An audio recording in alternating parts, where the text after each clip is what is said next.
আমি জানি যে এই গ্যাদারিংটাতে বা এই আড্ডায় গেলে কাজেই কিন্তু কাজের কথা হয়ে যায়, আড্ডায় কাজের কথা হয়ে যায় কিন্তু। সো আমার হচ্ছে ওই সার্কেলটা একেবারেই নাই। সে ফর এক্সাম্পল আমার ফ্রি টাইম আছে, আপনি উত্তরা গেলে দেখবেন, মগবাজার গেলে দেখবেন কিছু নির্দিষ্ট সার্কেল আছে যেখানে বিভিন্ন আর্টিস্ট, ডিরেক্টর মানে ওদের কাজ কাম নাই কিন্তু আড্ডা দিচ্ছে, হয়তো এর ভেতর থেকে কাজ তৈরি এই হচ্ছে। ভেতরেই ওরা কাজের প্ল্যান হয়তো করে ফেলছে, হয়তো ওই আর্টিস্ট ওই নির্দিষ্ট ওই সার্কেলের ডিরেক্টরদের সাথে ঘুরে ফিরে কাজ করে, আপনি দেখলেই দেখবেন। সো আসলে আড্ডা দিতে দিতে কাজের প্ল্যান হয়, কিন্তু এটার আগে পরে কি কনসিকুয়েন্সেস হইতে পারে বা এই সিনেমাটা যদি ওয়ার্ক না করে কি কনসিকুয়েন্সেস হইতে পারে, এইটা ভাবার মতো ম্যাচুরিটি তখন আমার ছিল না। সো আমি তখন টু বি অনেস্ট ওইভাবে ছবিটা করতেও চাই নাই, আমি ভেবেছিলাম যে একটু ম্যাচুর হওয়ার দরকার আমার। আচ্ছা হ্যাঁ, তো ডেফিনেটলি এটা ভুল ছিল। কারণ হচ্ছে কি এখন দেখা গেল যে যদি আমি রেমুনারেশন নিয়ে খুব ঝামেলা করতে চাই, হ্যাঁ এখন যদি সে যদি আমাকে নাই ভাবে আর ক্যারেক্টারটাতে, এরকম অনেক হয়েছে। এবং অনেক ডিরেক্টর তো যেমন আমি নাম বলবো না, উনি হয়তো সিনেমা বানাবে বাট উনি শুরুতেই বললো যে আমি রেমুনারেশন দিতে পারবো না। ও শুরুতেও বলে দেয় হ্যাঁ আমি রেমুনারেশন দিতে পারবো না, কিন্তু গল্পটা ভালো, তুমি করবা কিনা দেখো। সিনেমা বানানো তো কেউ কাউকে রিকোয়েস্ট করে না। একদমই। আপনি যখন সিনেমা করছেন, সিনেমার মিনিমাম খরচটা তো জানেন যেটা কত হইতে পারে। আমি যদি একটা মানে সাইড ক্যারেক্টারও রাখি, তারও যদি পার ডে 2000 টাকা রেমুনারেশন হয়, সেটাও তো আমার বাজেটে থাকতে হবে। এখন আমি দিব কি দিব না সেটা আসলে আমার এথিক্সের উপরে। তো ইন্ডাস্ট্রি যদি সলিড ইন্ডাস্ট্রি হতো, এসব তো আর হতো না।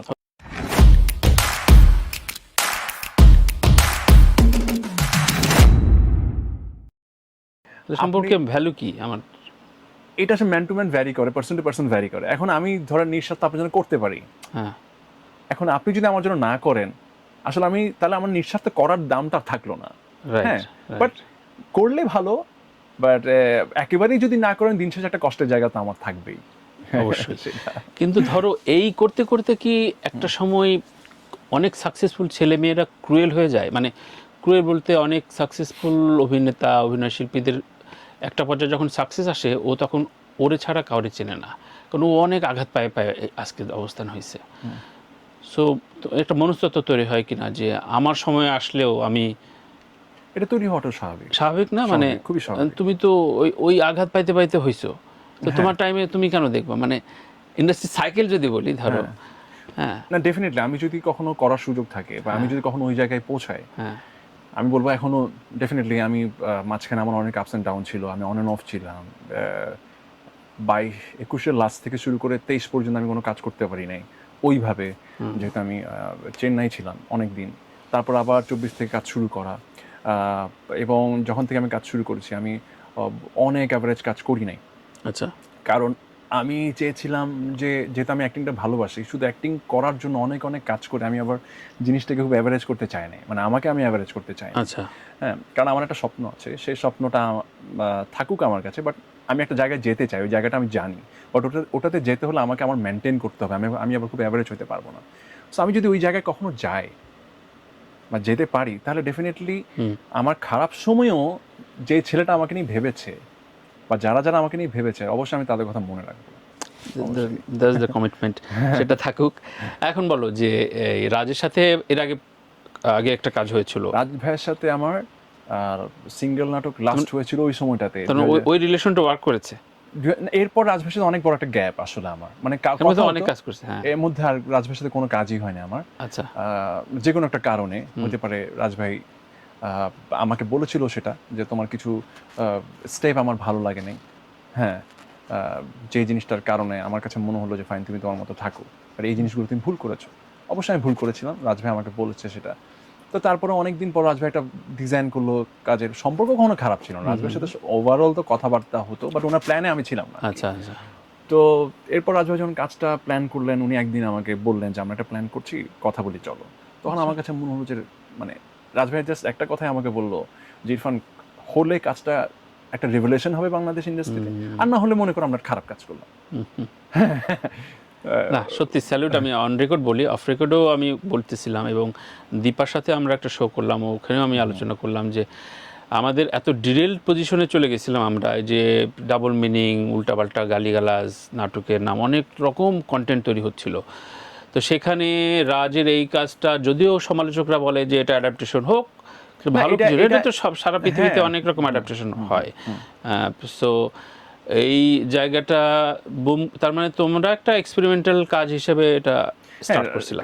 এটা খুবই রাজ ভাই বললো যে এটা আমার খুব ড্রিম একটা প্রজেক্ট। আমি সব আর্টিস্টকে একদম যখন আমরা ক্যারেক্টারটা করব আমরা অন পয়েন্ট চাই, তুমি ওই ডেডিকেশন দিতে পারবা কিনা, যদি পারো তাহলে চলো কাজটা করি, আর না পারলে আচ্ছা নাই। আচ্ছা, তখন আমার মনে হচ্ছে না, আমি তো এইভাবেই কাজ করতে চাই আসলে। করতে চাও মানে এই জন্য প্রশ্নটা করতে ইচ্ছা করছে। হ্যাঁ। ধরো তোমার কাজ কম বা তুমি কাজ ওইভাবে পাচ্ছ না, ওই সময়ও অনেক আজে বাজে কাজ তো করাই যায় তো, মানে তুমি ওটা করলে না কেন? মানে না ওই যে বললাম ওই ম্যাচুরিটি তোমার ওই যে বললাম হ্যাঁ, মানে আমি আসলে আমাকে নষ্ট করতে চাই নাই।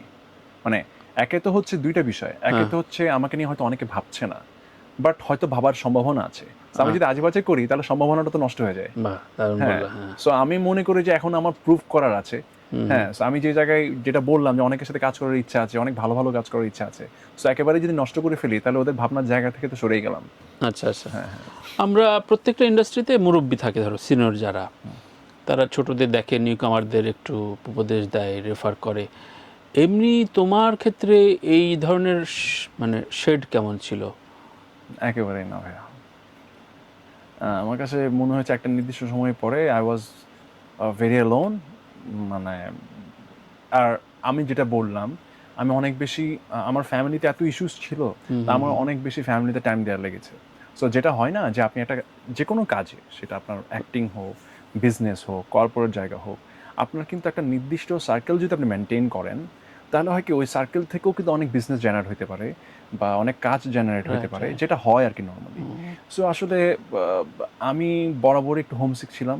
হ্যাঁ, সো যেটা হয়তো হচ্ছে আমি জানি যে এই গ্যাদারিংটাতে বা এই আড্ডায় গেলে কাজেই কিন্তু কাজের কথা হয়ে যায়, আড্ডায় কাজের কথা হয়ে যায় কিন্তু। সো ওই আমার হচ্ছে ওই সার্কেলটা একেবারেই নাই। সে ফর এক্সাম্পল ফ্রি টাইম আছে, আপনি উত্তরা গেলে দেখবেন, মগবাজার গেলে দেখবেন কিছু নির্দিষ্ট সার্কেল আছে যেখানে বিভিন্ন আর্টিস্ট, হ্যাঁ ডিরেক্টর হ্যাঁ, করে মানে ওদের কাজ আড্ডা কাম দেয়। নাই কিন্তু আড্ডা দিচ্ছে, হয়তো এর ভেতর না থেকে না কাজ তৈরি এই হচ্ছে। ভেতরেই ওরা কাজের প্ল্যান হয়তো করে ফেলছে, হয়তো ওই আর্টিস্ট ওই নির্দিষ্ট ওই সার্কেলের ডিরেক্টরদের সাথে ঘুরে ফিরে কাজ করে, আপনি দেখলেই দেখবেন। সো আসলে আড্ডা দিতে দিতে কাজের প্ল্যান হয়, তো দেখা গেল হচ্ছে এই করতে করতে অনেক ডিরেক্টরের সাথে আমার গ্যাপ, কাজ হয় কিন্তু সিঙ্কটা নাই। তার মানে এই যে আমার সাথে বেশ দুইবারই বলছে জয়া যে বাংলাদেশে কোনো প্রপার কাস্টিং হয় না। সকাল সন্ধ্যা বা এক সপ্তাহে যাদের সাথে দেখা হয়, আর নয়তো গার্লফ্রেন্ড বয়ফ্রেন্ডকে কাস্ট করে, আর নয়তো মানে ওই চরিত্রে লাগবেই এরকম ভেবে কেউ কাস্ট করে না।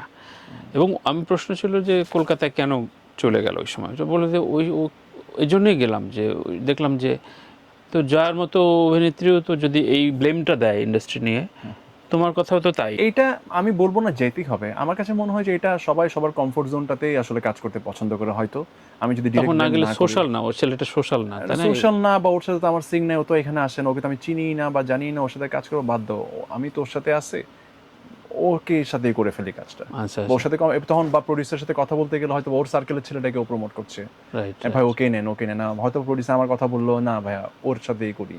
হ্যাঁ, তো এই জায়গাটা হয়তো ক্রিয়েট হয় আর কি। তো একদমই শেষে তো মানে এটা হয়তো অনেকের জন্য সহজ জিনিসটা মেনটেন করা, বা আমার জন্য একটু হয়তো বরাবরই কঠিন ছিল আর কি।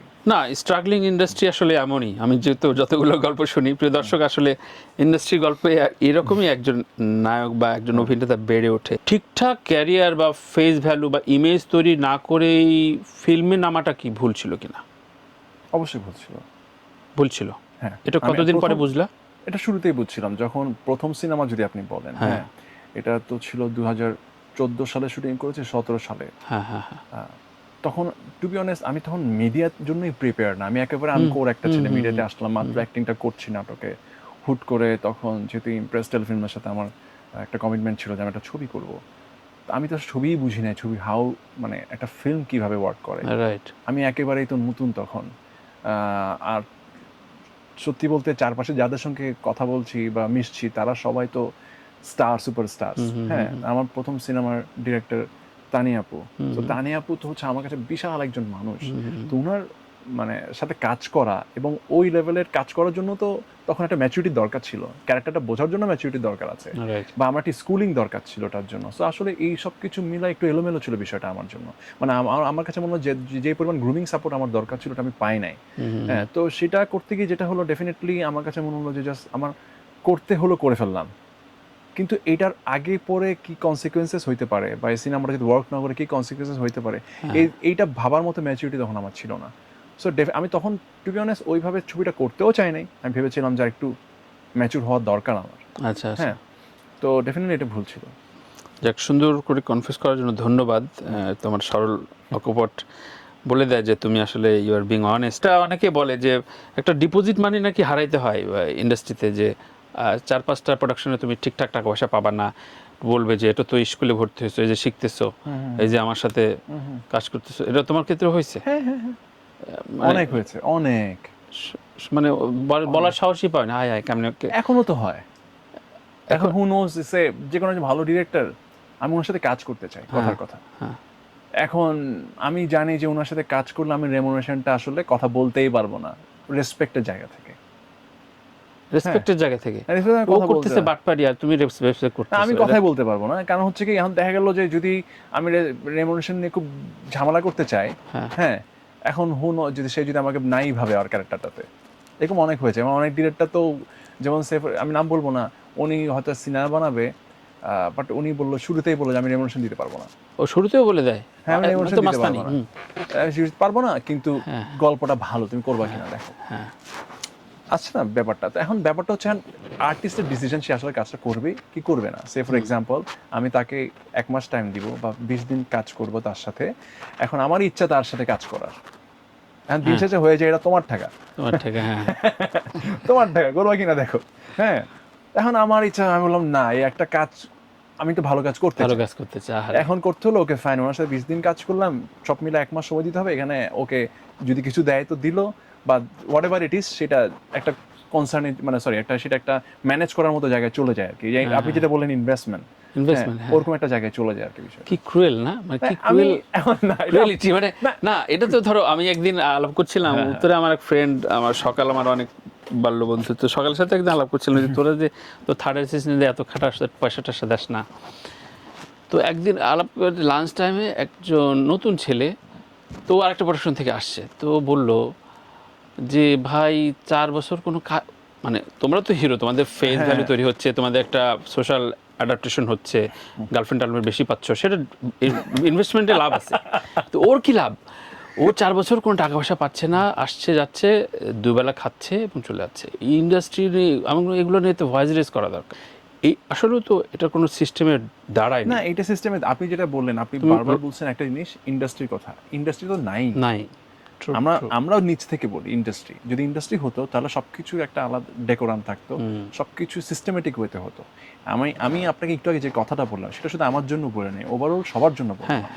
হ্যাঁ, তো যদি আসলে ইন্ডাস্ট্রি হতো তাহলে ডেফিনেটলি ওই যে ডিরেক্টরটা বলছে আমি কোনো টাকা দিতে পারবো না, তাহলে সে নিশ্চয়ই প্রডিউসার থেকে প্রপার টাকাটা পেতো। হ্যাঁ, না প্রপার টাকা পাইছে, তোমার যে অ্যামাউন্ট, তোমার নামে যে অ্যামাউন্ট, ও তো ওর অ্যাকাউন্টে ঢুকাইছে, সেটা তো আমি জানি না। আমি ডেফিনেটলি ও তো পাই টু পাই, যে রিকশা ভাড়া, যে ফুড খরচ, ওগুলোও তো আছে ওর মধ্যে। ও সব বিল ডেফিনেটলি। একটা সিনেমা যখন আপনি করবেন, সিনেমা বানানো তো কেউ কাউকে রিকোয়েস্ট করে না। একদমই। আপনি যখন সিনেমা করছেন, সিনেমার মিনিমাম খরচটা তো জানেন যেটা কত হইতে পারে। আমি যদি একটা মানে সাইড ক্যারেক্টারও রাখি, তারও যদি পার ডে 2000 টাকা রেমুনারেশন হয়, সেটাও তো আমার বাজেটে থাকতে হবে। এখন আমি দিব কি দিব না, সেটা আসলে আমার এথিক্সের উপরে। তো ইন্ডাস্ট্রি যদি সলিড ইন্ডাস্ট্রি হতো, এসব তো আর হতো না। নিশ্চয়ই এগুলো শুধরাবে একদিন, কোনো একদিন আমরা হয়তো থাকবো না, কিংবা থেকে দেখে যেতে পারবো।